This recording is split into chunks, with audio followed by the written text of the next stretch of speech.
ગોપાલ ઇટાલિયા અને કાંતિ અમૃતિયા વિવાદમાં આપની સ્પષ્ટતા હવે સામે આવી છે। ગોપાલ ઇટાલિયા નહીં આપે રાજીનામું, ઈસુદાન ગઢવીનું આ નિવેદન સામે આવ્યું છે। ગોપાલ ઇટાલિયા રાજીનામું નહીં આપે તે અંગે ઈસુદાન ગઢવીએ સ્પષ્ટ કર્યું છે। રાજીનામું ગોપાલે નહીં પરંતુ ભાજપે આપવું જોઈએ। વિસાવદરની જનતાએ ગોપાલભાઈને જીતાડ્યા છે। ઈસુદાન ગઢવીનું આ નિવેદન। ગોપાલ ઇટાલિયા લોકો માટે કામ કરતા રહેશે। ઈસુદાન ગઢવી કે જેમણે આ અંગે સ્પષ્ટતા કરી છે। કાંતિ અમૃતિયા અને ગોપાલ ઇટાલિયા વચ્ચેનો જે વિવાદ, આપના ઈસુદાન ગઢવીનું આ નિવેદન સામે આપ્યું છે। તેમણે સ્પષ્ટતા કરી દીધી છે। ગોપાલ ઇટાલિયાએ રાજીનામું નહીં આપે, ભાજપે આપવું જોઈએ રાજીનામું। વિસાવદરની જનતાએ ગોપાલભાઈને જીતાડ્યા છે। વિસાવદરની જનતા કે જેમણે ગોપાલ ઇટાલિયાને જીતાડ્યા છે। ગોપાલ ઇટાલિયા લોકો માટે કામ કરતા રહેશે। ઈસુદાન ગઢવીનું આ નિવેદન સામે આવ્યું છે। સ્પષ્ટ વાત તેમણે કરી દીધી છે કે ગોપાલ ઇટાલિયાએ રાજીનામું આપવાનું થતું નથી, ભાજપ જ રાજીનામું આપશે તેવી સ્પષ્ટ વાત ઈસુદાન ગઢવીએ કરી છે। રાજીનામું ગોપાલ ઇટાલિયા નહીં આપે, અહીંયા સ્પષ્ટ થઈ ગયું છે ઈસુદાન ગઢવી તરફથી કે ગોપાલ ઇટાલિયા એ રાજીનામું બિલકુલ નહીં આપે અને હવે આ રાજીનામું ભાજપે આપવું પડશે। ઈસુદાન ગઢવી અમારી સાથે ફોનલાઈન પર જોડાઈ ગયા છે। 12 વાગ્યાનો સમય હતો ને સમય પૂરો થયો છે। રાજીનામું કોણ આપશે ઈસુદાનભાઈ? હું એ જ કહું છું, ભાજપના મુખ્યમંત્રીએ રાજીનામું આપવાની જરૂર છે। ભાજપે બ્રિજ બનાવીને લોકોના 17 લોકોના મોત થયા છે, કોઈ જવાબદારી નથી સ્વીકારતું। ભાજપના પાસે નેતાઓ પાસે 2 કરોડ રૂપિયા ઇનામ આપવાના રૂપિયા છે, પણ રોડ બનાવવાના રૂપિયા નથી। આ રૂપિયા આવે છે ક્યાંથી? રોડ રસ્તા જ છે નહીં, ખાડાઓમાં ગુજરાત છે।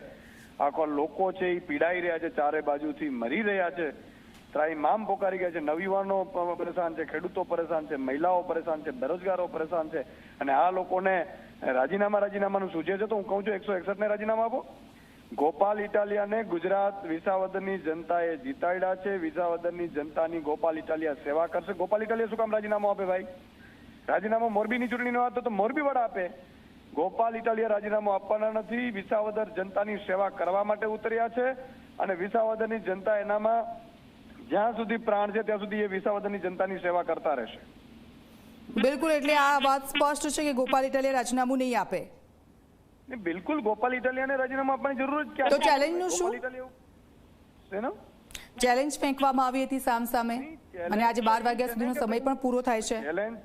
ચેલેન્જ તો ઈ છે ને કે ભાઈ મોરબીની ચૂંટણી છે તો મોરબી વાળા રાજીનામું આપીને મોરબીમાં રાજીનામું આપશે તો ચૂંટણી પણ ચૂંટણી કરશે ને। વિસાવદરની ચૂંટણી તો વાત જ નથી, ચૂંટણીની વાત છે મોરબીની, તો મોરબી વાળા રાજીનામું આપવું જોઈએ ને। મોરબી વાળો છે સીટ ખાલી કરે એટલે એને ચૂંટણી થાય તો અમે અમારો કોને ઉતારીશું મેદાનમાં અમે નક્કી કરી લેશું। હું પ્રદેશ અધ્યક્ષ છું, માનનીય અરવિંદ કેજરીવાલ છે, અમારી પ્રદેશની નેતૃત્વ છે।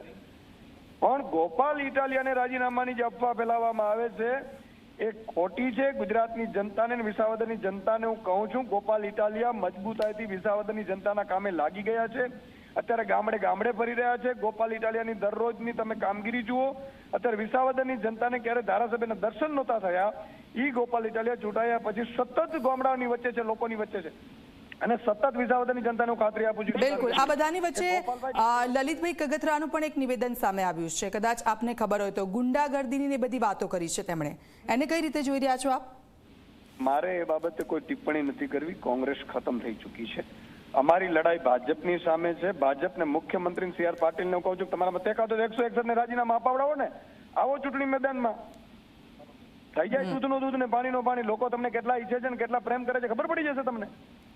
તમે જે રીતે ગોપાલભાઈના રાજીનામાને લઈને જે અફવા ઉડાવો છો એ અફવાઓનું હું ખંડન કરું છું। પ્રદેશ અધ્યક્ષ તરીકે ગોપાલ ઇટાલિયા કોઈ રાજીનામું આપવા નથી। ગોપાલભાઈને અત્યારે વિસાવદરની જનતાએ ચૂંટ્યો છે ને વિસાવદરની જનતાને કામ કરવા માટે ગોપાલભાઈ લાગી ગયા છે। એટલે આ વાત અહીંયા પૂરી થઈ ગઈ, હવે કોઈ રાજીનામું આપવાની જરૂર નથી। બિલકુલ, જો આમાં ગોપાલભાઈ ઇટાલિયાની રાજીનામાની વાત જ નહોતી। ભાજપ ખોટી રીતે ઉછાળવાની કોશિશ બંધ કરે, વિસાવદરની ગુજરાતની જનતાને ભ્રમિત કરવાનું ભાજપ બંધ કરે। તમારા તાકાત 161 ના રાજીનામા આપો ને। ખરેખર તો મુખ્યમંત્રી રાજીનામું આપી જવું જોઈએ। 17 લોકો મળે છે, કોઈ સામાન્ય ઇન્જિનિયરોને તમે બિલકુલ એમ કહો કે ઇન્જિનિયરોની ભૂલ છે એટલે શું છે? લોકો મરી રહ્યા છે, લોકો ડરી રહ્યા છે કે ભાજપના બનાવેલા બ્રિજ ચાલીએ કે નહીં, ઉભા રહીએ કે નહીં। આ તો સારું થયું તળાવો ન બનાવ્યા, ડેમો ન બનાવ્યા। જો આ ડેમો બનાવો તો ગામના ગામ તળાતા હોત અત્યારે। બિલકુલ બિલકુલ, આપ અમારી સાથે જોડાયા તે બદલ આપનો ખૂબ ખૂબ આભાર. તો રાજીનામું ગોપાલ ઇટાલિયા નહીં આપે પરંતુ ભાજપ આપશે, અને આ સ્પષ્ટ કર્યું છે આપના ઈશુદાન ગઢવીએ. તેમણે સ્પષ્ટ કીધું છે કે ગોપાલ ઇટાલિયા રાજીનામું શું કરવા આપે.